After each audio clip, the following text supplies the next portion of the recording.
Hello students, आज हम Karl Marx की क्लास स्ट्रगल थ्योरी के बारे में पढ़ेंगे। वर्ग संघर्ष सिद्धांत क्या है, ये बहुत इंपॉर्टेंट है।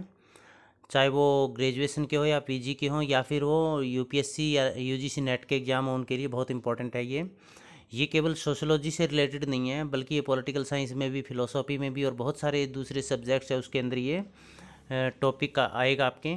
तो वर्ग संघर्ष क्या है, तो यहाँ पर हमें देखना है भी वर्ग कौन कौन से हैं। जैसे कार्ल मार्क्स ने कहा था कि अब तक का जो इतिहास है वो वर्ग अब तक का जो इतिहास है वो क्या है, वर्ग संघर्ष का इतिहास रहा है। प्रत्येक समाज के अंदर दो वर्ग रहे हैं और दो विरोधी हित हैं उनके, और उनमें आपस में संघर्ष होता रहता है। तो हम इस वीडियो में पढ़ेंगे कि ये वर्ग है, इसका निर्माण क्या कैसे होता है, वर्ग क्या चीज़ होती है और ये वर्ग संघर्ष क्या है। इस वर्ग संघर्ष से कार्ल मार्क्स क्या सिद्ध करना चाहते थे, और कार्ल मार्क्स जो पूंजीवादी के धुर विरोधी थे, वो पूंजीवाद को वर्ग संघर्ष के माध्यम से किस प्रकार उखाड़ फेंकना चाहते थे।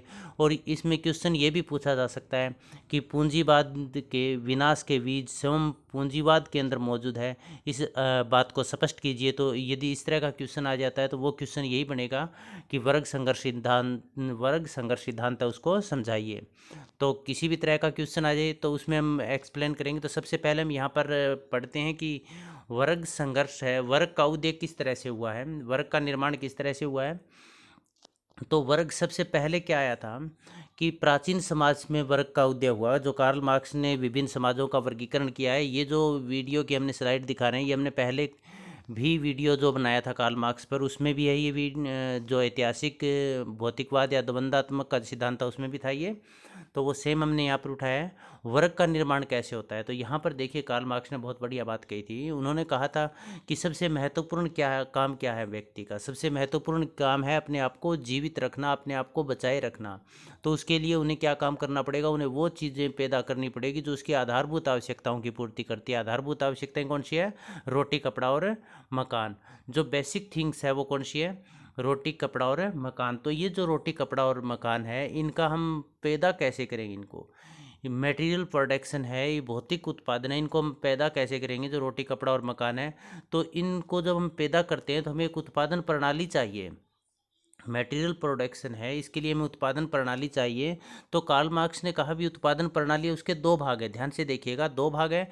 एक को हम कहेंगे उत्पादन शक्तियाँ। उत्पादन शक्तियाँ क्या होती है, जो उत्पादन वस्तुओं के उत्पादन करने में हमारी मदद करती है। वस्तुओं के उत्पादन करने में मदद कैसे, क्या क्या चीज़ें करेगी, जैसे पूंजी या धन होना चाहिए अपने पास, मशीनें होनी चाहिए, श्रम होनी चाहिए, मानव श्रम होनी चाहिए, इसमें कच्चा माल होना चाहिए, उद्योग होने चाहिए। ये सब उत्पादन शक्तियाँ हैं जिनके माध्यम से हम वस्तुओं का उत्पादन करते हैं। इसको मटेरियल फोर्स ऑफ प्रोडक्शन भी कहा जाता है। उत्पादन संबंध वो होता है भी इन उत्पादन की जो ये शक्तियाँ हैं, इनके साथ हमारे रिलेशन कैसे हैं, इनके हम मालिक हैं या नहीं हैं। यदि हम इनके मालिक हैं तो हमारा वर्ग कौन सा होगा, उच्च वर्ग होगा, हम शोषक वर्ग में आएंगे, हम डोमिनेंट वर्ग के अंदर आएंगे। और यदि ये जो उत्पादन शक्तियाँ ये हमारे पास नहीं है, उत्पादन के साधन हमारे पास नहीं है, तो हम किस वर्ग में आएंगे, शोषित वर्ग में आएंगे, निम्न वर्ग के अंदर आएंगे, हम सबवर्जेंट वर्ग के अंतर्गत आएंगे। तो कार्ल मार्क्स ने वर्ग निर्माण का आधार क्या बताया, वर्ग का निर्माण किससे होता है, उत्पादन प्रणाली के आधार पर वर्ग का निर्माण होगा।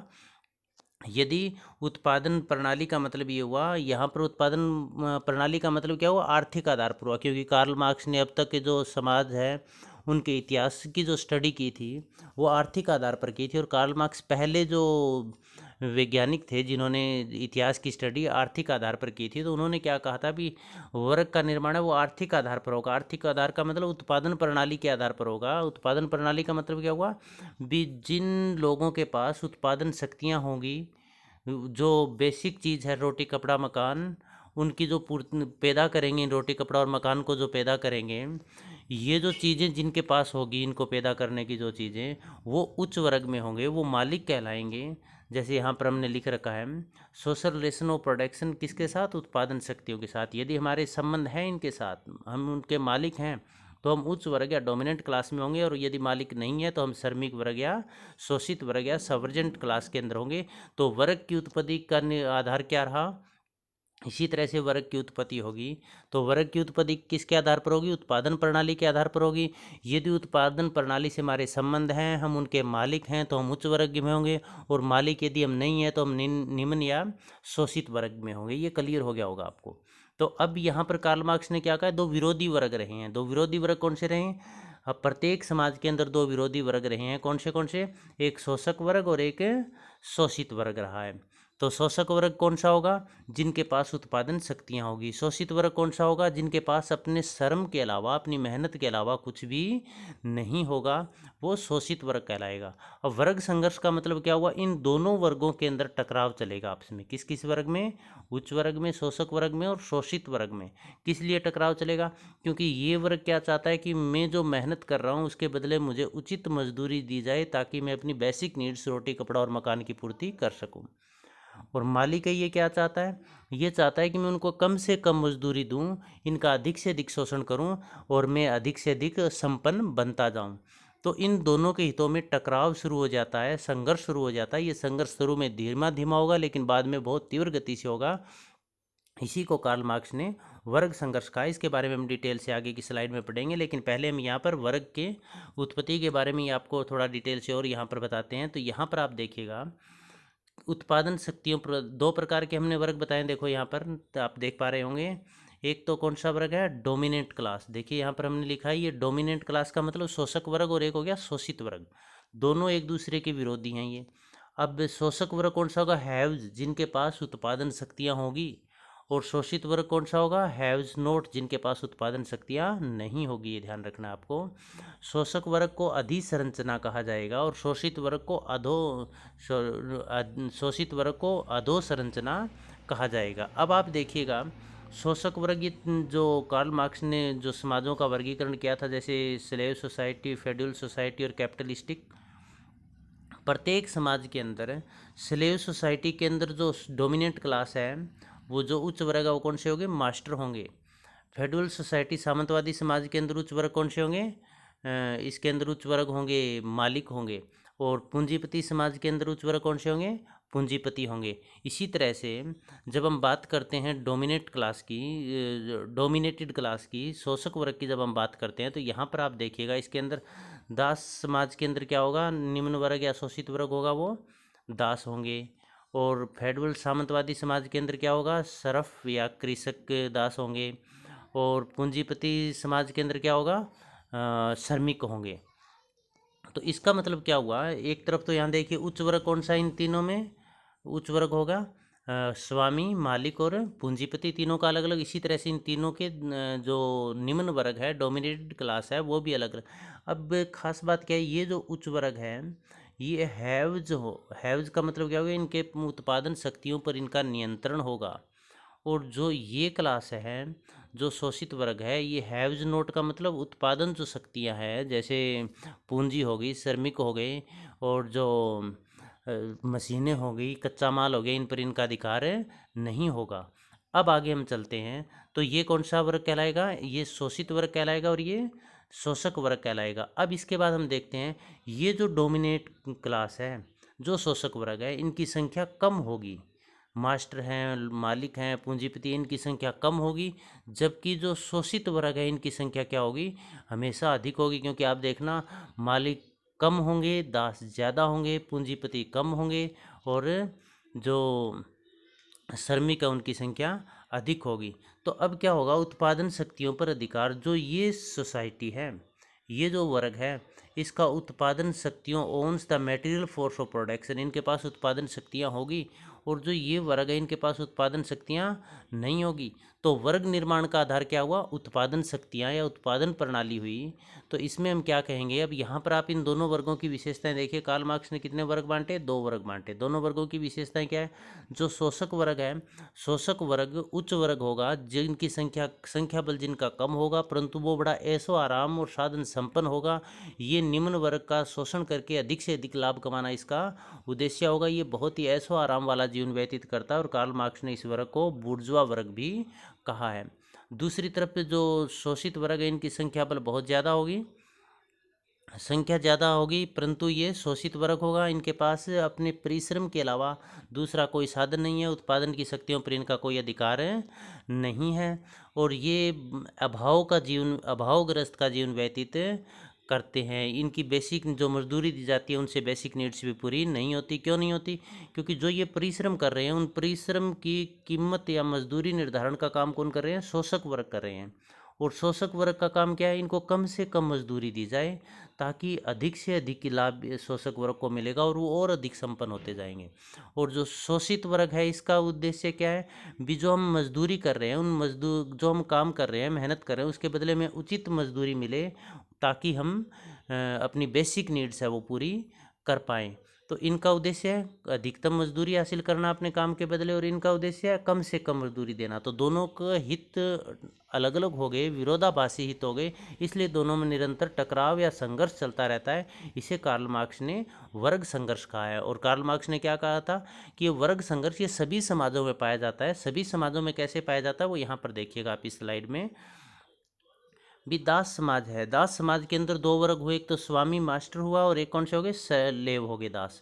अब मालिक है, इनके पास क्या है? वस्तुएं हैं इनके पास, उत्पादन प्रणाली इनके पास है, साधन इनके पास है, मटेरियल फोर्स ऑफ प्रोडक्शन पे इनका अधिकार है, संबंध है। जबकि दूसरी तरफ जो दास है ये स्वामी पर निर्भर है, इनके पास मटेरियल फोर्स ऑफ प्रोडक्शन या उत्पादन जो प्रणाली या उत्पादन जो शक्तियां हैं उनसे कोई संबंध नहीं है। तो ये जो स्वामी है निरंतर इनका शोषण करेगा, और जब इनका शोषण करे कैसे करेगा? अब इनका काम ज़्यादा लेगा और मजदूरी कम देगा, तो इनकी बेसिक नीड्स भी पूरी नहीं हो पाएगी। और ये क्या चाहता है? भी मुझे मजदूरी, काम के बदले उचित मजदूरी मिले। तो इन दोनों के हित एक दूसरे के विरोधी हो गए। तो यहाँ पर दो वर्ग हुए, शोषक वर्ग और शोषित वर्ग, और इन दोनों में टकराव चलता रहता है। इसके बाद देखिए फिर क्या हुआ? सामंतवादी व्यवस्था आई। इनके संघर्ष के परिणाम स्वरूप सामंतवादी व्यवस्था आई। सामंतवादी व्यवस्था में जो स्वामी थे उनका स्थान मालिक ने ले लिया, और जो दास थे उनका सामान कृषक दास ने ले लिया। अब जमीन किसके पास? स्वामी के पास या मालिक के पास। उस पर काम कौन कर रहे हैं? कृषक कर रहे हैं। देखिए इसमें एक बहुत बड़ी विडंबना ये है कि उत्पादन तो जो शोषित वर्ग है वो कर रहे हैं, जैसे यहाँ पर उत्पादन का काम दास कर रहे हैं, कृषक दास कर रहे हैं, श्रमिक कर रहे हैं, लेकिन उसका जो सारा का सारा बेनिफिट उठा रहा है वो कौन उठा रहा है?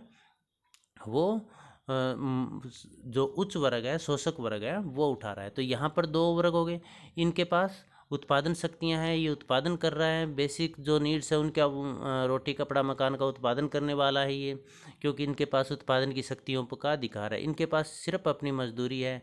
ये जो उच्च वर्ग है ये क्या चाहता है?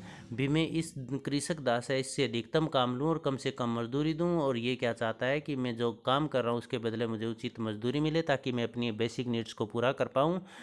तो इनके दोनों के हित विरोधी हो गए, क्योंकि ये जो है ये मजदूरी अधिक देना नहीं चाहता और ये मजदूरी लेना चाहता है। तो अब इसमें फिर जो आपस में टकराव शुरू होगा विरोधाभासी हितों के कारण, तो वो क्या कहलाएगा? वर्ग संघर्ष कहलाएगा। और देखिएगा आगे आप यहाँ पर पूंजीवादी समाज के अंदर देखिए क्या हुआ। जो मास्टर से सामंतवादी समाज में लॉर्ड बने थे वही पूंजीवादी व्यवस्था में पूंजीपति बन गए। जो दास थे वो सामंतवादी व्यवस्था में कृषक दास बन गए, और जो श्रम जो कृषक दास थे वो आगे चलकर पूंजीवादी व्यवस्था में श्रमिक बन गए। अब पूंजीपति क्या चाहते हैं? क्योंकि इनके पास मशीनें हैं, उत्पादन शक्तियां हैं, इनके पास कच्चा माल पर इनका अधिकार है, तो ये क्या हो गए? शोषक वर्ग के अंदर आ गया। और जो श्रमिक है इनके पास सिवाय अपनी मेहनत के कुछ भी नहीं है। तो ये जो पूंजीपति ये क्या चाहते हैं कि मैं अधिक से अधिक इनसे काम लूं और बदले में कम से कम मजदूरी दूं, इनका अधिकतम शोषण करके अपने आप को और अधिक संपन्न बनाऊं। श्रमिक क्या चाहते हैं कि मुझे काम के बदले उचित मजदूरी मिले ताकि मेरी बेसिक नीड्स पूरी हो पाएँ, परंतु पूंजीपति ऐसा करते नहीं हैं। तो इन दोनों वर्गों में आपस में संघर्ष चलता रहता है। तो कार्ल मार्क्स ने इसी आधार पर क्या कहा था कि अब तक का समाज है वो क्या है? समाज का इतिहास वर्ग संघर्ष का इतिहास है। देखिए प्रत्येक समाज के अंदर एक संघर्ष चलता रहता है। तो कार्ल मार्क्स ने ये भी कहा था एक समाज से एक स्टेज से दूसरे स्टेज में हम पहुंचते हैं तो वर्ग संघर्ष के कारण ही पहुंचते हैं। अब कार्ल मार्क्स ने क्या कहा था? जो हम संघर्ष कर रहे हैं ये दो चीज़ों के विरुद्ध, ये संघर्ष है हमारा अस्तित्व के लिए संघर्ष है, अपने आप को बचाए रखने के लिए संघर्ष है।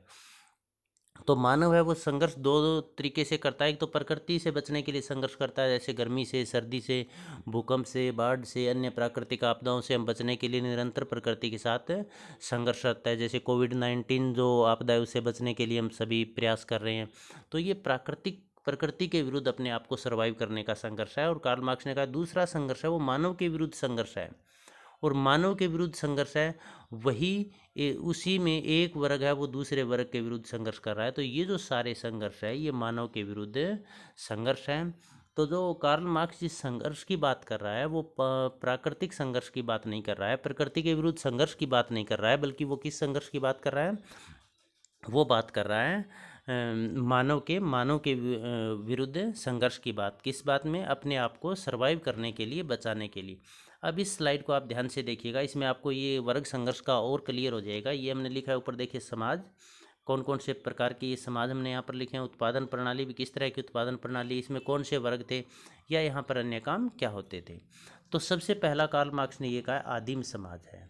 आदिम समाज के अंतर्गत क्या था, भी व्यक्ति शिकार करते थे और खाद्य सामग्री उसको इकट्ठा करते थे, और उसमें बेसिक नीड्स है वो प्राकृतिक रूप से पैदा की जाती थी। कोई भंडारण यहाँ पर नहीं किया जाता था, कोई वर्ग नहीं था। तो यहाँ पर जो समाज था वो पूरी तरह से वर्गहीन समाज था। और इस समाज की खास बात ये थी कि प्रत्येक व्यक्ति अपनी योग्यता के अनुसार कार्य करता था, और योग्यता के अनुसार कार्य, और उसे आवश्यकता के अनुसार प्राप्ति हो जाती थी। भी जिसका शिकार करने का मन था वो शिकार करता था, और खाद्य सामग्री इकट्ठी करने का योग्यता होती थी वो खाद्य सामग्री इकट्ठी करता था।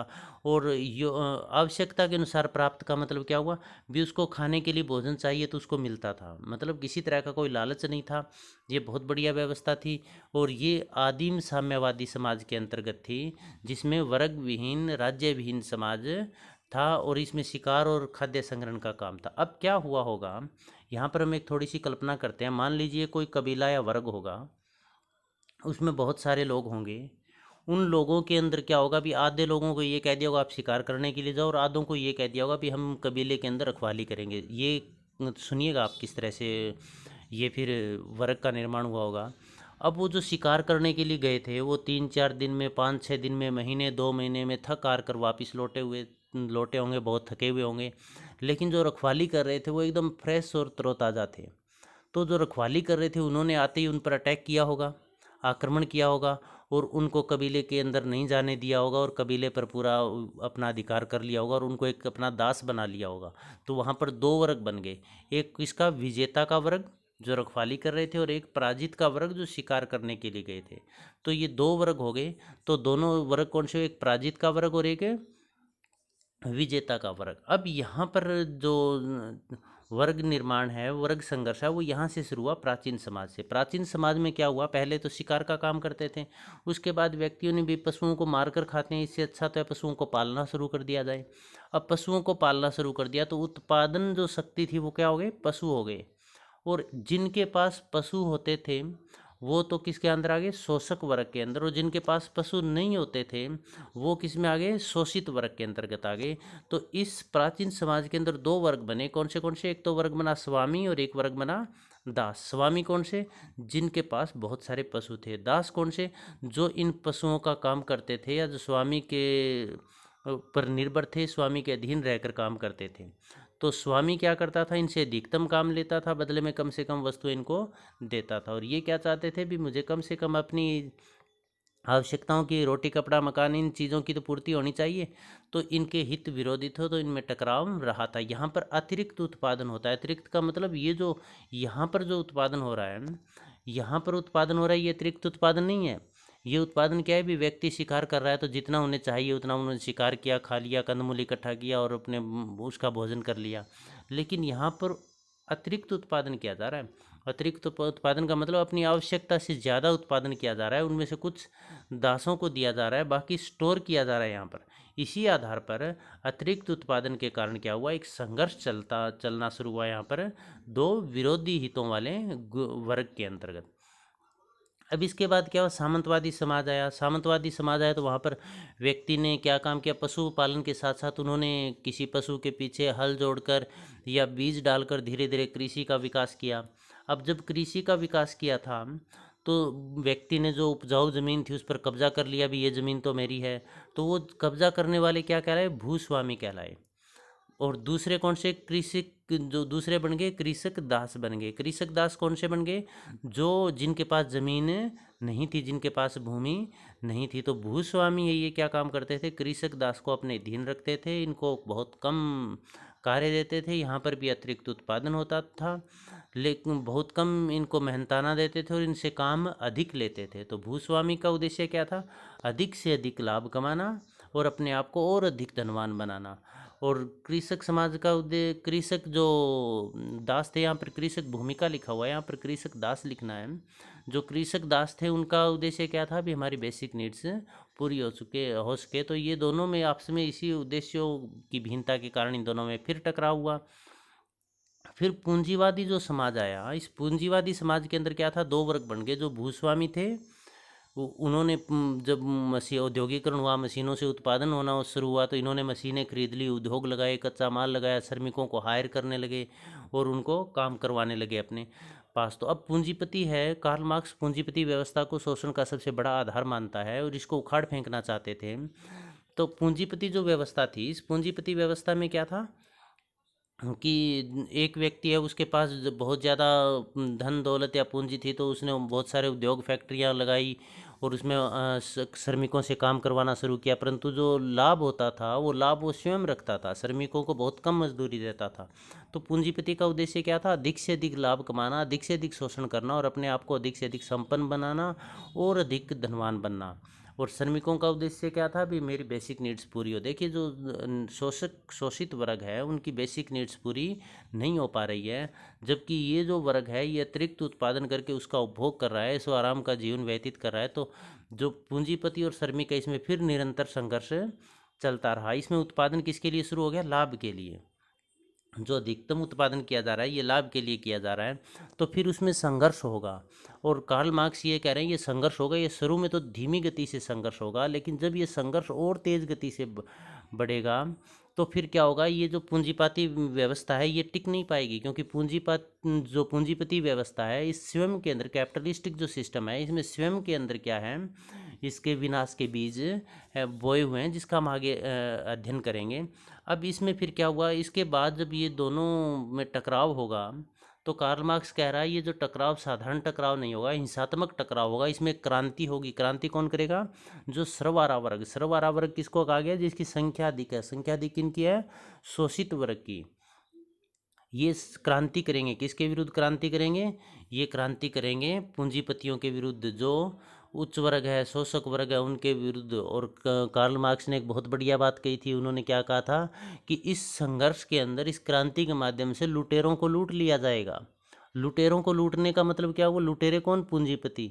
उनको लूटने का मतलब ज़बरदस्ती उनको उखाड़ फेंका जाएगा, उनको मार दिया जाएगा, या फिर उनके साधन है वो छीन लिए जाएंगे, क्योंकि श्रमिकों की संख्या शक्ति ज़्यादा होगी, उन चेतना का उनके अंदर विकास होगा, वो संगठित होंगे, एक होंगे, तो और क्रांति करके इसको उखाड़ फेंकेंगे और सर्वहारा वर्ग का शासन सभा जो है साम्राज्य स्थापित हो जाएगा। सर्वहारा वर्ग का मतलब श्रमिकों वर्ग का राज्य समाप्त हो जाएगा। फिर क्या होगा? श्रमिक वर्ग है वो भी जो पूंजीवादी व्यवस्था है उसको पूरी तरह से उखाड़ फेंकने के बाद जो सत्ता है वो छोड़ देंगे, और एक जो आदिम समाज था जिसमें वर्ग विहीन समाज था, उसी तरह से साम्यवादी समाज की स्थापना होगी, जिसके अंदर वर्ग विहीन समाज होगा, जिसमें कोई किसी का मालिक नहीं होगा और सभी मालिक होंगे।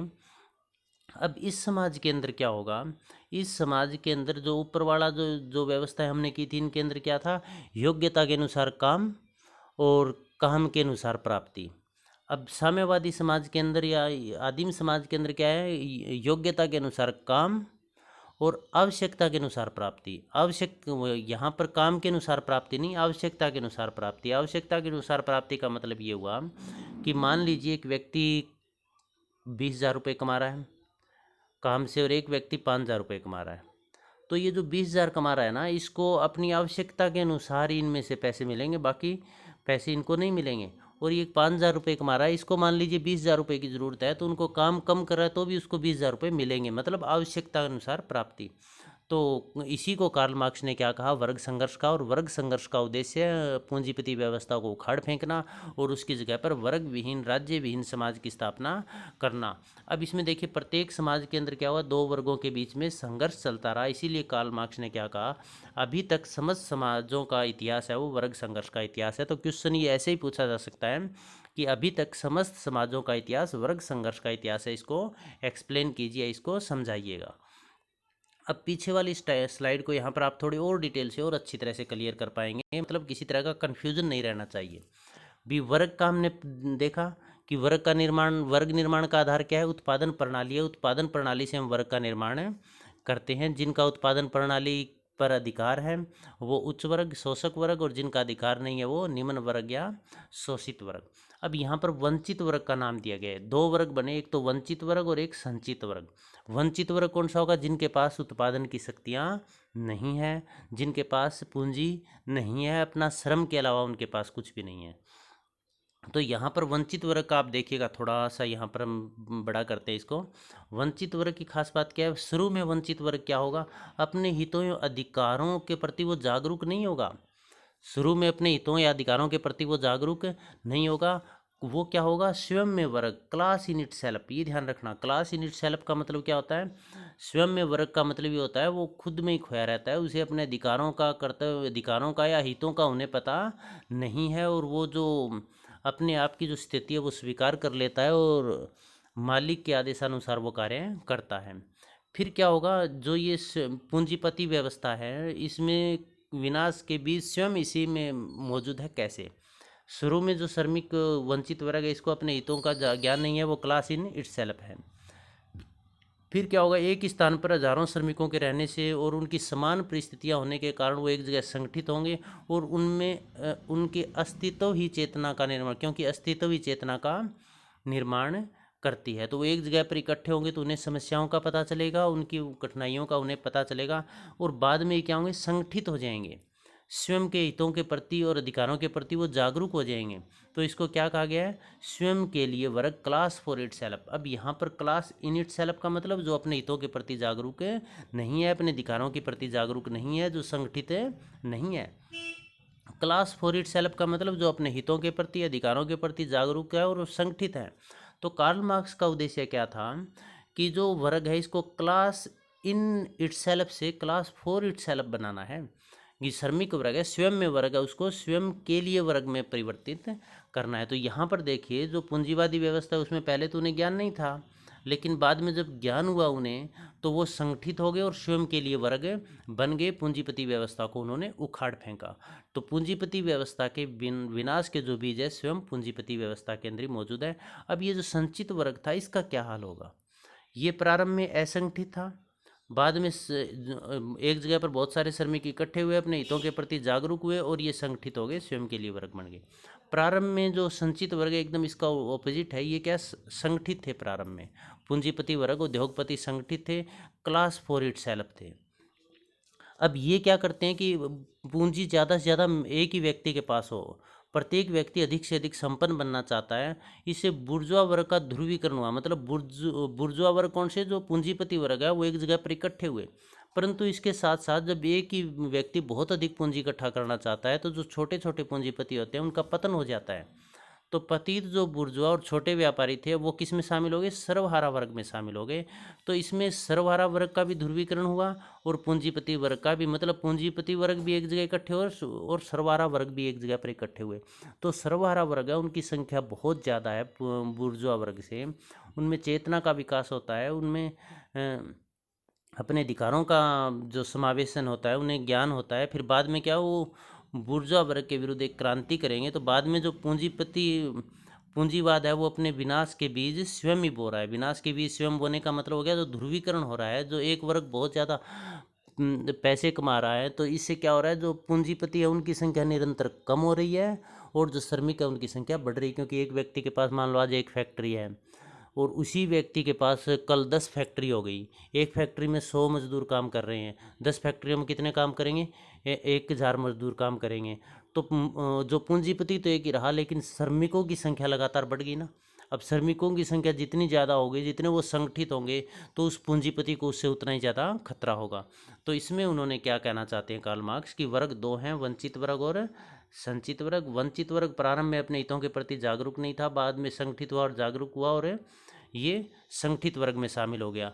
संचित वर्ग ये इसका उल्टा हुआ, पहले संगठित था लेकिन बाद में इसका पतन हो गया, क्योंकि जो सर्वहारा वर्ग है वो क्रांति करके इसको उखाड़ फेंकेगा। तो ये कार्ल मार्क्स का उद्देश्य था वर्ग संघर्ष का। अब वर्ग संघर्ष की आलोचना के बारे में, criticism of Karl Marx theory, class struggle के बारे में हम पढ़ेंगे। तो यहाँ पर देखिएगा, दो ही वर्ग की धारणा गलत है। कार्ल मार्क्स ने क्या कहा था, देखिए ये जो सिद्धांत था ये बहुत उपयोगी सिद्धांत था मानव समाज को या मानव सभ्यता के विकास को समझने के लिए, परंतु इसका हम ये नहीं कह सकते ये सिद्धांत पूर्ण था। इस सिद्धांत की सोरोकिन ने स्पष्ट और असंतोषजनक कहा, तो टोर्डे ने इसको एकांकी कहा, तो इस आधार पर इसकी बहुत ज़्यादा आलोचनाएं भी की गई। तो कार्ल मार्क्स ने क्या माना था, दो ही वर्ग है, एक शोषक वर्ग और एक शोषित वर्ग, जो कि अवधारणा गलत है। प्रत्येक समाज में तीसरा मध्यम वर्ग, बुद्धिजीवी वर्ग भी होता है, जो कि समाज के विकास में बहुत महत्वपूर्ण योगदान देता है, जिसकी कार्ल मार्क्स ने अवहेलना की। कार्ल मार्क्स के सिद्धांत को एकांकी कहा टोर्डे ने। एकांकी का मतलब इसने वर्ग निर्माण का आधार केवल आर्थिक माना है, जो कि सही नहीं है। अन्य भी बहुत, जैसे राजनीति होगी, सत्ता, धर्म हो गया, जाति होगी, वो भी वर्ग निर्माण में महत्वपूर्ण भूमिका निभाते हैं। कार्ल मार्क्स ने सामाजिक परिवर्तन के लिए या फिर पूंजीवाद के विनाश के लिए क्रांति का सहारा लिया, जो कि क्रांति की धारणा गलत थी, क्योंकि क्रांति से एक तो क्या होगा, मानवाधिकारों का उल्लंघन होगा, और दूसरा क्रांति से या हिंसा से किसी भी समस्या का समाधान नहीं हो सकता। वर्ग विहीन समाज मात्र कल्पना है। कार्ल मार्क्स ने कहा था कि पूंजीवादी व्यवस्था के बाद साम्यवादी व्यवस्था आएगी, जिसमें वर्ग विहीन समाज होगा, जिसमें न कोई वर्ग होगा, न किसी का कोई गुलाम होगा, न स्वामी होगा। परंतु यह मात्र एक कल्पना थी। कल्पना क्यों थी, क्योंकि आज तक पूरी दुनिया में कोई ऐसा समाज की स्थापना हुई ही नहीं। अस्पष्ट और असंतोषजनक, सोरोकिन ने कार्ल मार्क्स के सिद्धांत को अस्पष्ट और असंतोषजनक कहा है। वर्ग संघर्ष का मूल कारण आर्थिक नहीं है। कार्ल मार्क्स ने क्या कहा था कि संघर्ष है, इसका मूल कारण आर्थिक है, उत्पादन प्रणाली है, परंतु वास्तव में यदि देखा जाए तो संघर्ष का मात्र एक कारण आर्थिक नहीं है, बल्कि संघर्ष का मतलब आपस में लड़ाई झगड़े। परिवार के अंदर हम देखते हैं दो भाइयों के बीच में संघर्ष होता है, तो हो सकता है संपत्ति के कारण हो, हो सकता है वो दूसरे विचारों के कारण हो। तो इसमें क्या कहना चाहता है कार्ल, इसके आलोचक क्या कहना चाहते हैं भी, महत्वाकांक्षा के कारण भी संघर्ष होते हैं, धर्म के कारण भी संघर्ष हमने देखे हैं, दो धर्मों के बीच में संघर्ष होते हुए, जाति के आधार पर भी संघर्ष होते हैं। तो वर्ग संघर्ष का मूल कारण आर्थिक नहीं है, बल्कि जाति भी है, धर्म भी है, महत्वाकांक्षा भी है, अहम की भावना भी है, स्वार्थ की भावना भी है, जिसकी कार्ल मार्क्स ने अवहेलना की है। संघर्ष की ही सामाजिक जीवन का मूल तत्व नहीं है। कार्ल मार्क्स ने सामाजिक जीवन के मूल तत्व है वो संघर्ष को माना है, जबकि सामाजिक जीवन का मूल तत्व तो संघर्ष की बजाय सहयोग है, प्रेम है, सहानुभूति आदि मानवीय गुण हैं, जिनकी कार्ल मार्क्स ने पूरी तरह से अवहेलना की है। हानिकारक सिद्धांत है। केटलिन ने कार्ल मार्क्स के सिद्धांत को पूरी तरह से हानिकारक सिद्धांत कहा है। उन्होंने कहा है कि संघर्ष विनाशक होता है, निर्माणकारी नहीं हो सकता। संघर्ष से किसी चीज़ का निर्माण नहीं होता, बल्कि विनाश होता है। पूंजीवाद के बारे में गलत धारणा निकली कार्ल मार्क्स से। कार्ल मार्क्स ने ये कहा था पूंजीवादी व्यवस्था एक कठोर सिस्टम है, ये अपने आप को परिवर्तित नहीं कर सकती, परंतु पूंजीवादी व्यवस्था को हम देखते हैं कि समय के अनुसार या परिस्थितियों के अनुसार अपने आप को ढाल लिया है। इसी कारण इस पूंजीवादी व्यवस्था को मजदूरों का भी समर्थन और साथ मिला है, क्योंकि इसने मजदूरों के हितों के लिए नियम बनाए हैं, उनके संगठनों को मान्यता दी है, और उनकी बेसिक नीड्स या अतिरिक्त मूल्य है टाइम टू टाइम पर उनकी जो मजदूरी है वो भी बढ़ाई जा रही है। तो इसका मतलब पूंजीवादी व्यवस्था के बारे में कार्ल मार्क्स की धारणा है वो गलत थी। राज्य शोषण का, कार्ल मार्क्स ने राज्य को शोषण का प्रमुख आधार माना है, वो राज्य को ख़त्म कर देना चाहते थे, परंतु ये हम देख रहे हैं यदि राज्य नहीं होगा तो अराजकता का माहौल फैल जाएगा और अराजकता का माहौल हो जाएगा। और राज्य शोषण का अधिकार नहीं है, राज्य एक शोषण का आधार नहीं है, बल्कि राज्य क्या है, राज्य एक व्यवस्था बनाए रखने का साधन है। मार्क्स स्वयं पूंजीवाद के समर्थक। देखिए पॉइंट थोड़ा सा अटपटा जरूर है, लेकिन इसको आप समझने की कोशिश कीजिएगा कि मार्क्स पूंजीवाद को अपना विरोधी मानते थे और उसको समाप्त करना चाहते थे। अब जो भी हमारा विरोधी है, यदि हम उसको हमारी जो उसकी कमियां बताकर उसको यदि सचेत कर दें, इसका मतलब हम उसी के पक्ष में हैं। कार्ल मार्क्स ने क्या किया था, जो पूंजीपति थे उनको कमियां बताई थी, मजदूरों के असंतोष के कारण बताए थे, और वो पूंजीपति थे उन्होंने क्या किया था, उन मजदूरों के असंतोष के जो कारण बताए थे उन कारणों को दूर करके मजदूरों को संतोषजनक स्थिति में ले आए। तो पूंजीपति व्यवस्था है वो आज तक चल रही है। तो इस आधार पर हम कह सकते हैं कि कार्ल मार्क्स स्वयं पूंजीवाद के समर्थक थे, क्योंकि उन्होंने पूंजीपतियों को उनके विनाश के कारण पहले बता दिए थे भी किन किन कारणों से पूंजीपतियों का विनाश होगा और किन व्यवस्था से बचा जा सकता है। अब इसी क्वेश्चन को हम पूरे डिटेल से करेंगे। तो देखिएगा क्वेश्चन वर्ग मार्क्स के वर्ग संघर्ष सिद्धांत की विवेचना कीजिए। क्वेश्चन ऐसे भी आ सकता है, पूंजीवाद के विनाश के बीच स्वयं पूंजीवाद में मौजूद है, व्याख्या कीजिए। या क्वेश्चन ऐसे भी आ सकता है, अब तक का समाज है वर्ग संघर्ष का इतिहास रहा, इसकी व्याख्या कीजिए। तो कार्ल मार्क्स के जो ये वर्ग संघर्ष का सिद्धांत है कार्ल मार्क्स का, ये सिद्धांत उन्होंने आग्स की थोरे से प्राप्त किया था, स्वयं का सिद्धांत नहीं है, बल्कि आग्स से थोड़े से इन्होंने ये सिद्धांत प्राप्त किया था। और कार्ल मार्क्स के साथ इन एक फ्रेडरिक एंजिल्स हुए थे, उन्होंने एक पुस्तक लिखी थी, ध्यान रखना, private property and the origin of the state. दोबारा सुनिएगा, private property and the origin of the state पुस्तक लिखी थी फ्रेडरिक एंजिल्स ने। इस पुस्तक में उन्होंने बताया था कि शोषण की जो प्रथम संस्था है वो परिवार है, प्रथम संस्था परिवार है, और प्रथम जो शोषक वर्ग है वो पुरुष है, और प्रथम शोषित वर्ग है वो महिला है।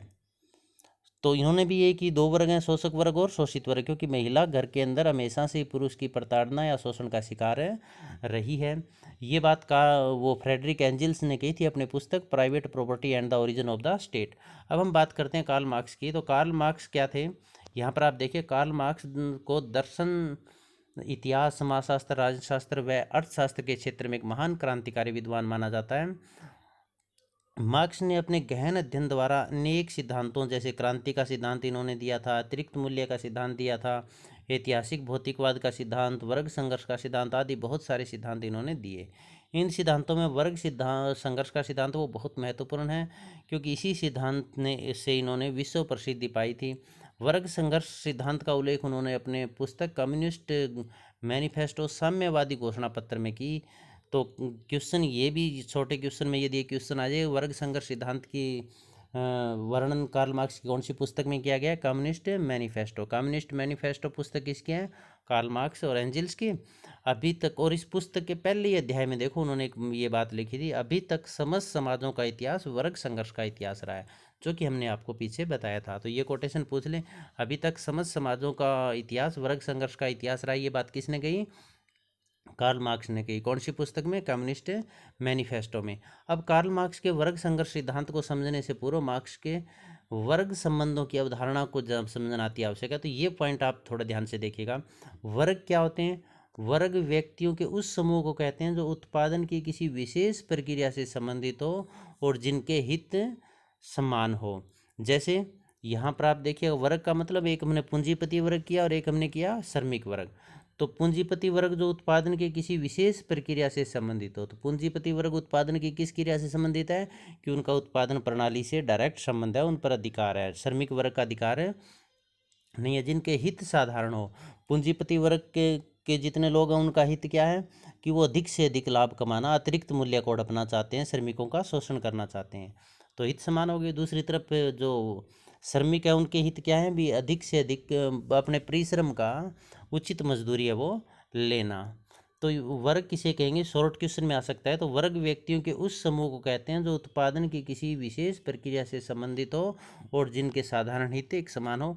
अब क्लास इन इटसेल्फ और class for itself. Class in itself, स्वयं में वर्ग का मतलब क्या हुआ, स्वयं में वर्ग वह वर्ग होता है जो अपने हितों व अधिकारों हेतु जागरूक व संगठित नहीं होता है, जैसे दास, श्रमिक या सभी शोषित वर्ग जितने भी है वो। मतलब क्लास इन इटसेल्फ वो होगा जो अपने हितों के प्रति जागरूक नहीं है और जो संगठित भी नहीं है। स्वयं के लिए वर्ग कौन सा होगा, क्लास फॉर इटसेल्फ, ये इसका उल्टा होगा, जो अपने हितों और अधिकारों के प्रति संगठित भी और जागरूक भी। और मार्क्स ने इसे क्या कहा है, असली वर्ग कहा है। जैसे औद्योगिक संगठन, पूंजीपति, स्वामी और सभी शोषक वर्ग। मार्क्स का उद्देश्य क्या था, कि जो ये क्लास इन इटसेल्फ है इसको किस में बदलना, क्लास फॉर इटसेल्फ में।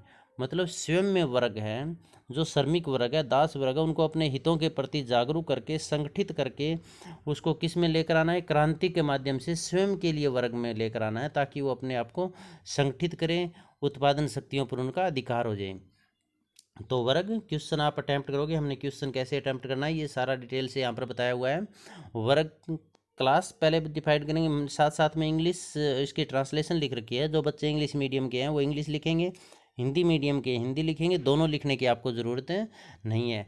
तो स्वयं में वर्ग का मतलब जो संगठित नहीं है, अपने अधिकारों के प्रति जागरूक नहीं है। और स्वयं के लिए वर्ग कौन सा होगा, जो संगठित है, अपने हितों के प्रति जागरूक है, जैसे शोषक वर्ग हो गए। और कार्ल मार्क्स का उद्देश्य क्या था, क्लास इन इटसेल्फ को क्लास फॉर इटसेल्फ में बदलना। इसके बाद है बुर्जुआकरण। बुर्जुआकरण का मतलब हो गया, बुर्जुआ वर्ग कौन सा होगा, अमीर वर्ग। बुर्जुआकरण का मतलब क्या होगा, अमीर बनने की प्रक्रिया। अमीर कैसे बनेंगे, आज जो एक उद्योगपति है वो और अधिक इन्वेस्ट करेगा और अधिक फैक्ट्रियाँ लगाएगा और दिन प्रतिदिन और अधिक अमीर होता जाएगा। सर्वहाराकरण इसका उल्टा है, गरीब होते जाना। क्योंकि एक व्यक्ति जब अमीर हो रहा है तो दूसरे छोटे छोटे उद्योगपति और पूंजीपति है वो भी सर्वहारा वर्ग में शामिल हो जाएंगे, क्योंकि वो धीरे धीरे गरीबी में आ जाएंगे या फिर उनके उद्योग धंधे इन जो बुर्जुआ वर्ग है इनसे टक्कर नहीं ले पाएंगे और वो धीरे धीरे गरीब होते जाएंगे और सर्वहारा वर्ग के अंदर आ जाएंगे। तो बुर्जुआकरण का मतलब अमीर बनने की प्रक्रिया और सर्वहाराकरण का मतलब गरीब बनने की प्रक्रिया। समाजवाद क्या होगा, देखिए समाजवाद और साम्यवाद में कई बार बच्चों में थोड़ा कन्फ्यूजन रहता है। तो समाजवाद एक ऐसी व्यवस्था है जिसमें सरकार तो होती है परंतु निजी संपत्ति नहीं होती, व्यक्ति का संपत्ति के ऊपर अधिकार नहीं होता। जैसे मान लीजिए अब आपके पास ज़मीन है 5 किले 10 किले 20 किले, ऐसे है ना, 5 एकड़ ज़मीन है 10 एकड़ ज़मीन है, परंतु यदि समाजवादी व्यवस्था होगी तो उस संपत्ति पर व्यक्ति का अधिकार नहीं होगा, उस पर किसका अधिकार होगा, गवर्नमेंट का अधिकार होगा, सरकार का अधिकार होगा। और कार्ल मार्क्स ने क्या कहा था, जब पूंजीवाद को समाप्त किया जाएगा तो उसके बाद समाजवाद की व्यवस्था आएगी और समाजवाद के बाद क्या आ जाएगा, साम्यवाद आ जाएगा। साम्यवाद क्या होता है, साम्यवाद में सरकार भी नहीं होती और निजी संपत्ति भी नहीं होती। तो समाजवाद में क्या होगा, क्योंकि पूंजीपति में पूंजीवादी व्यवस्था में क्या है, जो उत्पादन की शक्तियां हैं वो किसके अंडर में है, पूंजीपतियों के अंडर में। और सर्वहारा वर्ग जब क्रांति करेगा तो उन पूंजीपति शक्तियों पर अधिकार कौन कर लेगा, पूंजीपतियों को उखाड़ फेंकेंगे और उन पर अधिकार कौन कर लेगा, श्रमिक वर्ग उनके ऊपर अधिकार कर लेगा, सर्वहारा वर्ग अधिकार कर लेगा। तो फिर क्या बन जाएगा ये, जिसमें निजी संपत्ति तो नहीं होगी, समाजवादी व्यवस्था आ जाएगी। फिर इसी व्यवस्था को जो सर्वहारा वर्ग है, पूंजीवाद के जो अंतिम अवशेष है उसको भी उखाड़ फेंकेंगे तो साम्यवाद आ जाएगा। साम्यवाद में सरकार भी नहीं होगी और निजी संपत्ति भी नहीं होगी, कोई मालिक नहीं होंगे, सभी मालिक होंगे और सभी को योग्यता के अनुसार काम और आवश्यकता के अनुसार प्राप्ति होगी। तो समाजवाद जिसमें सरकार होती है ऐसी व्यवस्था परंतु निजी संपत्ति नहीं होती, और साम्यवाद निजी संपत्ति भी नहीं होती और सरकार भी नहीं होती। अब यहाँ पर लिखेंगे हम वर्ग का उदय, जो कि हमने आपको बताया था। मार्क्स ने अब तक के संपूर्ण इतिहास की आर्थिक आधार पर व्याख्या की और इसी आधार पर वर्ग का निर्माण का आधार आर्थिक या वस्तु या संपत्ति को माना है। मानव का सबसे महत्वपूर्ण कार्य अपने आप को जीवित रखना है, अन्य सभी कार्य इसके बाद आते हैं। अपने आप को जीवित रखने के लिए उन वस्तुओं को पैदा करना होगा जो हमारी आधारभूत आवश्यकताओं की पूर्ति करती है, जैसे रोटी कपड़ा और मकान। इन वस्तुओं का उत्पादन जिन माध्यमों से किया जाएगा उसे उत्पादन प्रणाली कहा जाता है। उत्पादन प्रणाली में उत्पादन शक्तियों और उत्पादन संबंधों को शामिल किया जाता है। क्वेश्चन ये आ जाए उत्पादन प्रणाली क्या है, तो उत्पादन प्रणाली उत्पादन संबंधों और उत्पादन शक्तियों को मिलाकर बनती है। वर्ग निर्माण का आधार क्या है, उत्पादन प्रणाली है। उत्पादन शक्तियाँ वे होती है जो वस्तुओं के उत्पादन में हमारी मदद करती है, जैसे कच्चा माल, पूंजी, श्रम, मशीनें, उद्योग आदि। अब क्वेश्चन ये आ जाए उत्पादन शक्तियाँ क्या होती है, तो आप क्या लिखोगे, उत्पादन शक्तियाँ वे होती है जो वस्तुओं के उत्पादन में हमारी मदद करती है, जैसे कच्चा माल, पूंजी, श्रम, मशीनें आदि। तथा उत्पादन संबंध की हम उत्पादन शक्तियों के मालिक हैं, यानी उत्पादन संबंध का तात्पर्य ये है जो उत्पादन शक्तियाँ हैं उनके हम मालिक हैं, यानी यदि हम उनके मालिक हैं, यदि हमारे पास उत्पादन शक्तियां हैं तो हम उच्च वर्ग, मालिक या शोषक वर्ग में शामिल होंगे, अन्यथा निमन, दास और श्रमिक या शोषित वर्ग में होंगे। अतः मार्क्स के अनुसार उत्पादन प्रणाली ही वर्ग निर्माण का आधार है। तो ये समझ में आ गया होगा, हमने पहले भी ये बहुत बार आपको बताया इसी वीडियो में कि यदि हमारे उत्पादन प्रणाली के साथ संबंध है, हम उनके मालिक है तो उच्च वर्ग में, अदरवाइज हम निम्न वर्ग में। तो वर्ग निर्माण आपको क्लियर हो गया होगा। क्वेश्चन आ सकता है वर्ग निर्माण कैसे होता है, तो आप इसमें उत्पादन प्रणाली का वर्णन आपको करना है। वर्ग के प्रकार, मार्क्स ने वर्ग संघर्ष सिद्धांत में अभी तक के समाजों में दो वर्ग बताया कि दो ही वर्ग पाए जाते हैं जिनके प्रत्येक समाज में नाम अलग अलग हैं।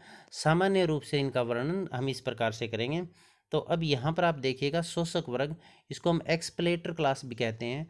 मार्क्स के अनुसार शोषक वर्ग वह वर्ग होता है जिनका उत्पादन के साधनों, उत्पादन की शक्तियों और उत्पादन संबंधों पर नियंत्रण होता है। इसे विभिन्न समाजों में अलग अलग नामों से जाना जाता है, जैसे प्राचीन या दास समाज में जो शोषक वर्ग इनको स्वामी का या मालिक कहा गया, सामंती समाज में सामंत कहा गया, आधुनिक समाज में पूंजीपति या उद्योगपति के नामों से जाना जाता है। इस वर्ग का उद्देश्य अधिक से अधिक शोषण करके अपने आप को और अधिक संपन्न बनाना है। यह वर्ग साधन संपन्न, शक्तिशाली, सत्ताधारी व ऐशो आराम की जीवन व्यतीत करता है। इनका संख्या बल काफ़ी कम होता है। मार्क्स ने इस वर्ग को क्या कहा है? बुर्जुआ वर्ग कहा है। इसके बाद शोषित वर्ग है, क्योंकि मार्क्स ने दो ही वर्ग बताए हैं, तो शोषित वर्ग होगा। शोषित वर्ग कौन सा होगा? शोषित वर्ग वो वर्ग होगा जो, यहाँ पर थोड़ी सी डिस्टर्बेंस आई है अपने, एक मिनट आप, हाँ अब देखिए शोषित वर्ग कौन सा होगा? शोषित वर्ग वो इसका एकदम से उल्टा होगा। मार्क्स ने शोषित वर्ग किसे माना? मार्क्स के अनुसार शोषित वर्ग वह वर्ग होता है जिनका उत्पादन के साधनों या शक्तियों पर नियंत्रण नहीं होता है। उन शोषक वर्ग में नियंत्रण था, इसमें नियंत्रण नहीं होता। इस वर्ग की प्रवृत्ति शोषक वर्ग के एकदम से उल्टी होती है। इसे भी विभिन्न समाजों में अलग अलग नामों से जाना जाता है। दास या प्राचीन समाज में दास, सामंती समाज में कृषक दास, आधुनिक समाज में या पूंजीपति समाज में श्रमिक वर्ग के नामों से जाना जाता है। इस वर्ग के पास सिवाय अपनी श्रम या मेहनत के कुछ भी नहीं होता।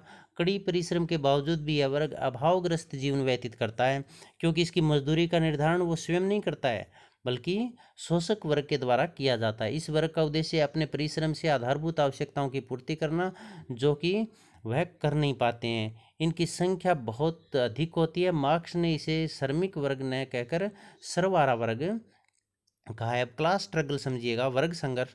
तो वर्ग संघर्ष के अंतर्गत क्या आएगा? इतिहास में प्रत्येक समाज में विरोधी वर्ग, एक शोषक वर्ग और एक शोषित वर्ग रहा। अब क्वेश्चन ये भी आ सकता है वर्ग संघर्ष क्या होता है, तो उसमें आपको ये बातें लिखनी है। दोनों विरोधी वर्गों के विरोधी हितों या लक्ष्यों के टकराव से जो आपसी संघर्ष होता है, मतलब दो वर्ग एक रहे हैं, एक शोषक वर्ग और एक शोषित वर्ग, और दोनों में जो आपसी हितों में टकराव के कारण जो संघर्ष होता है उसे वर्ग संघर्ष कार्ल मार्क्स ने कहा है। शोषक वर्ग का हित या लक्ष्य, शोषक वर्ग उच्च वर्ग का हित या लक्ष्य क्या होता है? अधिक से अधिक शोषण करना और लाभ कमाकर अपने आप को और अधिक संपन्न बनाना। जबकि शोषित वर्ग का लक्ष्य क्या होता है? उचित श्रम के लिए उचित मजदूरी की मांग करना व अतिरिक्त मूल्य से भी हिस्सा लेना। ये अतिरिक्त मूल्य समझिएगा आप पहले भी। जैसे मान लो एक कोई वस्तु बनाई, उस वस्तु को 10 रुपये में बेचा और श्रमिक को 1 रुपये की मजदूरी दी, अतिरिक्त मूल्य कितना रह गया? 9 रुपये, जो कि कौन हड़प जाता है? जो पूंजीपति है वो उसे 9 रुपये को हड़प लेगा। लेकिन श्रमिक क्या कह रहे हैं? श्रमिक का ये अधिकार है, मार्क्स कह रहा है कि वो 9 रुपये उनमें से भी उसको हिस्सा मिले, क्योंकि उत्पादन तो श्रमिक ने किया है ना, तो उस अतिरिक्त मूल्य से वो हिस्सा लेना उसका उद्देश्य है, जो कि शोषक वर्ग है वो देना नहीं चाहता। अब वो अतिरिक्त मूल्य देना नहीं चाहता, श्रमिक वर्ग लेना चाहता है, तो उन दोनों के विपरीत हित हो गए ना। लक्ष्य विपरीत होने के कारण दोनों एक दूसरे का विरोध करते हैं। और कार्ल मार्क्स कह रहे हैं आरंभ में तो यह विरोध धीमी गति से होता है, क्योंकि उसका राष्ट्रीय एक देश तक सीमित होता है, लेकिन धीरे धीरे यह विरोध तो तेजी से बढ़ने लगता है और राष्ट्रीय से ये अंतर्राष्ट्रीय रूप धारण कर लेता है, और फिर ये धीरे धीरे संघर्ष ये वर्ग संघर्ष में बदल जाता है। मार्क्स ने अपने इसी संघर्ष को वर्ग संघर्ष अपने द्वंद्ववाद सिद्धांत से स्पष्ट किया है। द्वंद्ववाद, ऐतिहासिक द्वंद्ववाद जो हम पहले पढ़ चुके हैं। दोनों वर्गों में संघर्ष की यह प्रक्रिया वाद, प्रतिवाद और संवाद के द्वारा निरंतर चलती रहती है। कब तक चलती रहेगी? जब तक समाज में साम्यवाद की स्थापना न हो जाए। जैसे आदिम समाज से प्राचीन समाज, प्राचीन समाज से सामंती समाज, सामंती समाज से पूंजीपति समाज, पूंजीपति समाज से समाजवाद, समाजवाद से साम्यवाद। तो क्या कह रहा है? दोनों और प्रत्येक समाज के अंदर दो वर्ग, दोनों में संघर्ष। और कार्ल मार्क्स ने ये भी कहा था ना, एक अवस्था जैसे आदिम से पूंजी वो प्राचीन समाज, प्राचीन से सामंती, सामंती से पूंजीवादी समाज में जो हम पहुंच रहे हैं वो वर्ग संघर्ष के कारण पहुंच रहे हैं। तो कार्ल मार्क्स ने अपनी पुस्तक में क्या कहा था? दोनों वर्गों में संघर्ष की यह प्रक्रिया वाद, प्रतिवाद व संवाद के द्वारा निरंतर चलती रहती है, और जब तक कि समाज में साम्यवाद की स्थापना न हो जाए। तो कार्ल मार्क्स का उद्देश्य क्या था? साम्यवाद की स्थापना करना। अब बात आती है आधुनिक पूंजीवादी व्यवस्था में आंतरिक विरोध व वर्ग संघर्ष। आधुनिक जो पूंजीपति व्यवस्था है उसमें आंतरिक विरोध कौन से हैं? किस कारण से हम ये कह सकते हैं कि पूंजीवाद के विनाश के जो बीज है वो पूंजीवाद में ही मौजूद हैं? तो internal contradictions of modern capitalistic system and class conflicts. Marks पूंजीवादी व्यवस्था को शोषण का आधार मानकर इसे शोषित वर्ग की क्रांति के माध्यम से उखाड़ फेंकना चाहता था। मार्क्स ने प्रमाणित किया कि आधुनिक पूंजीपति व्यवस्था में बहुत से आंतरिक विरोध क्रियाशील है, और यही आंतरिक विरोध पूंजीपति और श्रमिकों के बीच संघर्ष को और तीव्र करके पूंजीवाद के विनाश का कारण बनेंगे। इसी आधार पर मार्क्स ने कहा है पूंजीवाद के विनाश के बीज स्वयं पूंजीवाद में ही मौजूद हैं। तो पूंजीवाद के इन आंतरिक विरोधों का वर्णन इस प्रकार है। ये बड़े ही इंटरेस्टिंग, बड़े मज़ेदार है, आप ध्यान से देखिएगा इसको। पहला क्या है कि पूंजीपतियों का उद्देश्य अधिकतम उत्पादन करना, परिणाम स्वरूप अब बहुत ज़्यादा उत्पादन करना है तो धन है वो कुछ एक व्यक्तियों के हाथों तक ही सीमित हो जाएगा। इससे पूंजीपतियों की संख्या में तो लगातार कमी होती जाएगी, क्योंकि छोटे छोटे पूंजीपति वो सर्वहारा वर्ग में आ जाएंगे और श्रमिकों की संख्या लगातार बढ़ती जाएगी। जैसे हमने आपको बताया था पहले कि आज एक व्यक्ति के पास एक फैक्ट्री है, उसमें 100 मजदूर काम कर रहे हैं, कल उसने 10 फैक्ट्रियाँ लगा ली तो पूंजीपति तो एक ही रहा, और 10 में यदि 100 करेंगे तो कितने हो गए, 1000 श्रमिक वहाँ पर हो गए। तो इससे श्रमिकों की संख्या लगातार बढ़ रही है और पूंजी, क्योंकि छोटे छोटे पूंजीपति हैं उनका पतन होकर वो भी सर्वहारा वर्ग में शामिल हो रहे हैं। तो जब पूंजीपतियों की संख्या घट रही है और श्रमिकों की संख्या बढ़ रही है तो पूंजीपति व्यवस्था को खतरा है, क्योंकि जो श्रमिक है वो एक दिन संगठित हो जाएंगे तो पूंजीपति व्यवस्था को उखाड़ फेंकेंगे, पहली बात। दूसरी बात, पूंजीपति अपने आर्थिक लाभों के लिए एक ही स्थान पर अधिक से अधिक उद्योग लगाते हैं, जैसे अभी थोड़ी देर पहले आपको बताया था। और एक स्थान पर बहुत सारे उद्योग लगाएंगे तो श्रमिकों के एक स्थान पर सारे श्रमिक एक जगह पर इकट्ठे हो जाएंगे, तो उन्हें अपनी कठिनाइयों और आवश्यकताओं का ज्ञान हो जाएगा, भी हमारे क्या अधिकार, उनमें चेतना का विकास होगा तथा उनमें वर्गीय चेतना का विकास होगा। और ये बड़ा मजदूर संगठन पूंजीपति व्यवस्था के विरुद्ध हो जाएगा, क्योंकि एक जगह पर बहुत सारी फैक्ट्रियां लगा दी तो वहाँ पर बहुत सारे श्रमिक काम करने लगे, तो उन्हें अपनी आवश्यकताओं का, अधिकारों का ज्ञान हुआ, चेतना का विकास हुआ, उनमें एकता की भावना हुई, और फिर ये बहुत बड़ा मजदूर का जो संगठन है, श्रमिकों का जो संगठन है, ये क्या हो जाएगा, पूंजीपति व्यवस्था के खिलाफ हो जाएगा और उसे उखाड़ फेंकेगा। तो ये बात क्लियर। तीसरी बात, उद्योगों में अधिक उत्पादन हो जाने पर, अब उद्योगों में वो बहुत ज़्यादा उत्पादन करना चाहते हैं, उत्पादन ज़्यादा करेंगे तो क्या होगा, वो श्रमिक कितने सामर्थ्य नहीं है, वो उपभोक्ता तो हैं लेकिन वो इतने उसमें सामर्थ्य नहीं है, इतने उनके पास आय नहीं है कि वो सारी जो उत्पादित वस्तुएं उनको खरीद लें। फिर पूंजीपति क्या करेंगे, जो बाजार को दूसरे देशों में ढूंढेंगे और सामान है वो दूसरे देशों में बेच कर आएंगे। अब दूसरे देशों में सामान बेचेंगे तो क्या होगा, जो ये पूंजीवादी व्यवस्था है इसका विश्वव्यापी रूप बन जाएगा, इसका अंतर्राष्ट्रीयकरण हो जाएगा।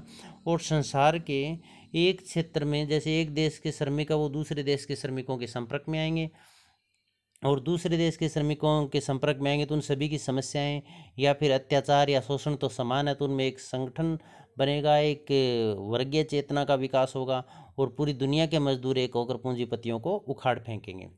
चौथा, जैसे जैसे श्रमिकों की शक्ति और चेतना में वृद्धि होगी पूंजीपति शक्ति का ह्रास होगा, क्योंकि शक्ति श्रमिकों की बढ़ रही है और सर्वहारा वर्ग की बढ़ रही है, क्योंकि पूंजीपति छोटे हैं, उद्योगपति छोटे हैं, वो भी अब श्रमिक वर्ग में या फिर सर्वहारा वर्ग में शामिल हो रहे हैं और पूंजीपतियों की संख्या निरंतर कम हो रही है। तो यह संघर्ष एक क्रांति का रूप धारण कर लेता है।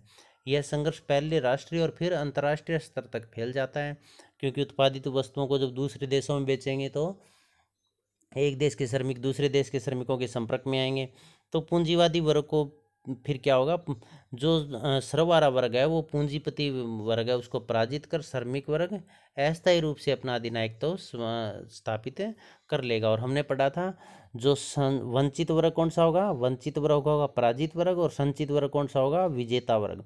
तो जो विजेता वर्ग यहाँ पर कौन बन जाएगा, जो सर्वहारा वर्ग विजेता बन जाएगा और पराजित वर्ग कौन सा बन जाएगा, पूंजीपति वर्ग पराजित बन जाएगा। तो इस तरह से भी पूंजीपति व्यवस्था को स्वयं पूंजीपति व्यवस्था ही समाप्त कर देगी। अगला देखो, इसका कारण यह होता है कि संसार के सभी श्रमिक भी, इसका कारण का मतलब क्या हुआ, भी पूंजीवाद है वही पूंजीवाद के विनाश का कारण कैसे है। इसका कारण यह है कि संसार के सभी श्रमिक पूंजीवाद के शोषण और अत्याचार से समान रूप से पीड़ित हैं। सारे देश जो, क्योंकि पूंजीपति है उनका, सभी पूंजीपतियों का उद्देश्य श्रमिकों का अधिकतम शोषण करके अपने आप को और अधिक संपन्न बनाना। परिणाम स्वरूप श्रमिक का आंदोलन अधिक संगठित हो जाएगा, क्योंकि पूरी दुनिया जो पूंजीवादी उसका अंतर्राष्ट्रीयकरण होगा, विश्वव्यापीकरण होगा, तो पूरी दुनिया के श्रमिक इकट्ठे हो जाएंगे और पूंजीवाद को उखाड़ फेंकेंगे। इस तरह पूंजीवाद स्वयं अपने विनाश का कारण बनता है। इस प्रकार श्रमिक वर्ग का जो संघर्ष होता है वह अनिवार्य रूप से पूंजीवाद का विनाश और सर्वहारा वर्ग के विजय का मार्ग प्रशस्त करता है। इसके बाद देखो, इस प्रकार मार्क्स का मानना था कि जब श्रमिक वर्ग का आधिपत्य समाप्त हो जाएगा तो धीरे धीरे पूंजीपति व्यवस्था के समाप्त हो जाएगा। श्रमिक वर्ग का आधिपत्य स्थापित, सॉरी यहाँ पर स्थापित लिखना था, श्रमिक वर्ग का आधिपत्य स्थापित हो जाएगा तो धीरे धीरे पूंजीवादी व्यवस्था के अंतिम अवशेष भी समाप्त कर दिए जाएंगे और उनकी जगह पर एक वर्ग विहीन राज्यहीन समाज की स्थापना होगी। इसके कोई मालिक नहीं होगा और सभी मालिक होंगे। इसमें योग्यता के अनुसार कार्य और कार्य के अनुसार प्राप्ति की जगह योग्यता के अनुसार कार्य और आवश्यकता अनुसार प्राप्त होगा, जिसको हमने पहले एक्सप्लेन कर दिया। इसके लिए मार्क्स श्रमिक वर्ग की क्रांति अति आवश्यक मानता है, क्रांति को ही पूंजीपति व्यवस्था के विनाश का आधार मानता है। तो इस आधार पर मार्क्स ने बताया, मार्क्स के अनुसार वर्ग संघर्ष क्रांति आदि शब्दों से आम जनता को डरने की जरूरत नहीं है, बल्कि भयभीत उन पूंजीपतियों को होना चाहिए जो हरदम श्रमिकों का जिन्होंने खून चूसा है। क्योंकि आम जनता को डरने की जरूरत नहीं है, डरेंगे कौन? जो पूंजीपति, क्योंकि उन्हीं के खिलाफ ये क्रांति है। और कम्युनिस्ट घोषणा पत्र सर्वहारा क्रांति के लिए इसी बुलंद और विजयपूर्ण आह्वान के साथ समाप्त होता है। जो कम्युनिस्ट घोषणा पत्र था, उस घोषणा पत्र में इन्होंने अंतिम जो समाप्ति की तो उसमें क्या नारा दिया कि कम्युनिस्ट क्रांति के भय से शासक वर्गों को कांपने दो। सर्वहारा वर्ग के पास खोने के लिए सिवाय अपनी बेड़ियों के और कुछ है ही क्या, पर पाने के लिए तो उनके सामने पूरी दुनिया है। इसका मतलब क्या हुआ? श्रमिक वर्ग है, उनका नुकसान कुछ भी नहीं होगा क्योंकि उनके पास कुछ है ही नहीं। तो और उनको पाने के लिए सारी दुनिया है। पाने के लिए सारी दुनिया का मतलब जो दुनिया के साधन है उन पर उनका अधिकार हो सकता है, पूंजीपतियों को उखाड़ कर फेंका जा सकता है। इसलिए दुनिया के मजदूरों एक हो जाओ। तो ये था वर्ग संघर्ष का सिद्धांत। और वर्ग संघर्ष के सिद्धांत में क्या बताया गया साथ में भी, वर्ग संघर्ष में पूंजीपति व्यवस्था को किस तरह से उखाड़ फेंका जाएगा। कैसे उखाड़ फेंका जाएगा? पूंजीपति स्वयं उखाड़ फेंकेंगे, क्योंकि पूंजीपतियों का उद्देश्य अधिकतम लाभ कमाना, जिससे उनकी संख्या निरंतर कम होती जाएगी और श्रमिकों की संख्या निरंतर बढ़ती जाएगी। और श्रमिकों की संख्या बढ़ती जाएगी तो वो जब वस्तुओं का उत्पादन कर अधिकतम उत्पादन करेंगे तो पूंजीपति उनको दूसरे देशों में बेचेंगे, दूसरे देशों में बेचेंगे तो दूसरे देशों के श्रमिक आपस में एक दूसरे के संपर्क में आएंगे, उनमें संगठन बढ़ेगा, एकता बढ़ेगी, चेतना बढ़ेगी और वो पूंजीपतियों को उखाड़ फेंकेंगे। अब इसकी आलोचना देखिएगा। इतिहास व सामाजिक विकास की प्रक्रिया को समझने के लिए मार्क्स का वर्ग संघर्ष का सिद्धांत बहुत महत्वपूर्ण है, परंतु टोर्डे ने इसको क्या कहा? एकांकी कहा। सोरोकी ने इसे अस्पष्ट और असंतोषजनक बताकर इस सिद्धांत की काफ़ी आलोचना की और इनकी आलोचनाओं का वर्णन इस प्रकार है। दो वर्ग की धारणा गलत। मार्क्स का मानना है कि समाज में केवल पूंजीपति वर्ग व श्रमिक वर्ग ही वर्ग है, गलत है, क्योंकि तीसरा वर्ग मध्यम वर्ग भी है जिसकी मार्क्स ने अवहेलना की है। एकांगी सिद्धांत है। टोर्डे ने मार्क्स के वर्ग संघर्ष सिद्धांत को एकांगी बताया है क्योंकि मार्क्स वर्ग निर्माण का आधार मात्र उत्पादन प्रणाली या आर्थिक को मानता है, जबकि जाति, धर्म, शिक्षा, व्यवसाय आदि भी वर्ग निर्माण में महत्वपूर्ण भूमिका निभाते हैं, जिनकी मार्क्स ने अवहेलना की है। क्रांति संबंधी गलत धारणा। मार्क्स परिवर्तन का आधार क्रांति या हिंसा को मानता है, जो कि सही नहीं है, क्योंकि इससे मानवाधिकारों का हनन होगा और इस हिंसा से किसी भी समस्या का समाधान नहीं हो सकता है। तीसरी आलोचना, वर्ग विहीन समाज मात्र कल्पना है। मार्क्स ने क्या कहा था? मार्क्स ने कहा अपने वर्ग संघर्ष सिद्धांत में बताया कि वर्ग संघर्ष के परिणाम स्वरूप पूंजीपति व्यवस्था को उखाड़ फेंका जाएगा और उसके स्थान पर राज्य विहीन वर्ग विहीन समाज की स्थापना होगी। परंतु यह मात्र कोरी कल्पना है, क्योंकि आज तक पूरे विश्व में हम देखें तो कहीं भी इस तरह की जो व्यवस्था है वो स्थापित नहीं हुई है। अस्पष्ट और असंतोषजनक। सोरोकी ने मार्क्स के सिद्धांत को अस्पष्ट और असंतोषजनक कहकर इसकी आलोचना की है। वर्ग संघर्ष का मूल कारण आर्थिक ही नहीं है। कार्ल मार्क्स वर्ग संघर्ष का मूल कारण आर्थिक मानता है, लेकिन तथ्यों से यह बात कहीं भी सिद्ध नहीं होती। यश, श्रेष्ठता की भावना, अहम की भावना, महत्वाकांक्षा आदि तत्व भी संघर्ष का कारण रहे हैं, जिनकी मार्क्स ने अनदेखी की है। संघर्षी सामाजिक जीवन का मूल तत्व नहीं है। मार्क्स के अनुसार संघर्षी सामाजिक जीवन का मूल तत्व है, ऐसा ही नहीं है, क्योंकि मानव जीवन का संचालन संघर्ष से न होकर प्रेम, सहयोग आदि मानवीय गुण है, जिनको मार्क्स ने कोई महत्व नहीं दिया है, जबकि मूल कारण तो प्रेम, सहयोग और मानवीय गुण ही है। मार्क्स का वर्ग संघर्ष का सिद्धांत हानिकारक भी है। प्रोफेसर कैटलिन महोदय ने मार्क्स के वर्ग संघर्ष सिद्धांत को हानिकारक मानते हुए क्या कहा है? हानिकारक क्यों माना है? क्योंकि संघर्ष विनाश का लक्षण है, निर्माण का नहीं। इसके बाद पूंजीवाद के बारे में गलत धारणा। मार्क्स का मानना था कि पूंजीवाद एक कठोर और शोषण की व्यवस्था है, परंतु पूंजीवाद ने बदले समय और परिस्थितियों के अनुसार अपने आप को ढालकर लचीला साबित कर दिया। परिणाम स्वरूप श्रमिकों का भी समर्थन मिल रहा है, क्योंकि काम घंटे निश्चित हो गए, श्रमिकों को उचित सुविधाएं दी गई, उनके हितों को सुरक्षित किया गया और समाप्त होने की बजाय परिवर्तित रूप में यह आगे बढ़ रही है। तो पूंजीवाद के बारे में मार्क्स की जो धारणा थी वो गलत थी। मार्क्स स्वयं पूंजीवाद का समर्थक। मार्क्स ने पूंजीपतियों को पहले से इस व्यवस्था की कमियों को बता दिया, जिससे पूंजीपति सचेत हो गए और उन्होंने श्रमिकों के असंतोष या संघर्ष को समाप्त करने के कदम जैसे उचित मजदूरी, निश्चित काम के घंटे आदि उठाए, जिससे पूंजीवादी व्यवस्था को उखाड़ने का खतरा समाप्त हो गया। इस तरह मार्क्स ने स्वयं इसकी बचाने में, पूंजीवादी व्यवस्था को बचाने में सहयोग किया। सारांश के रूप में हम कह सकते हैं कि विभिन्न आलोचकों ने मार्क्स के वर्ग सिद्धांत, संघर्ष सिद्धांत की कटु आलोचना की और इसे अतार्किक, काल्पनिक, अस्पष्ट, अवैज्ञानिक साबित किया। परंतु इसका तात्पर्य यह नहीं है कि यह सिद्धांत एकदम अर्थहीन है। मार्क्स के सिद्धांत का उद्देश्य श्रमिकों को अच्छे काम की व्यवस्था और शोषण से मुक्ति दिलाना था। इसी सिद्धांत से शिक्षा लेकर विभिन्न उद्योगपतियों, पूंजीपतियों, सरकारों व संगठनों श्रमिकों के हितों को सुरक्षित करने के नियम बनाए और श्रमिकों के असंतोष को दूर करके उनका हक दिलाने में मदद की। तो ये कार्ल मार्क्स का पूरा वर्ग संघर्ष की थ्योरी थी। कोई बात समझ में ना आई हो आप कमेंट बॉक्स में लिख सकते हैं। एक क्वेश्चन का आंसर आप कमेंट बॉक्स में ज़रूर लिखना। कार्ल मार्क्स ने किस पुस्तक के अंदर, अपनी किस पुस्तक में वर्ग संघर्ष सिद्धांत का वर्णन किया है। आप सबका बहुत बहुत धन्यवाद।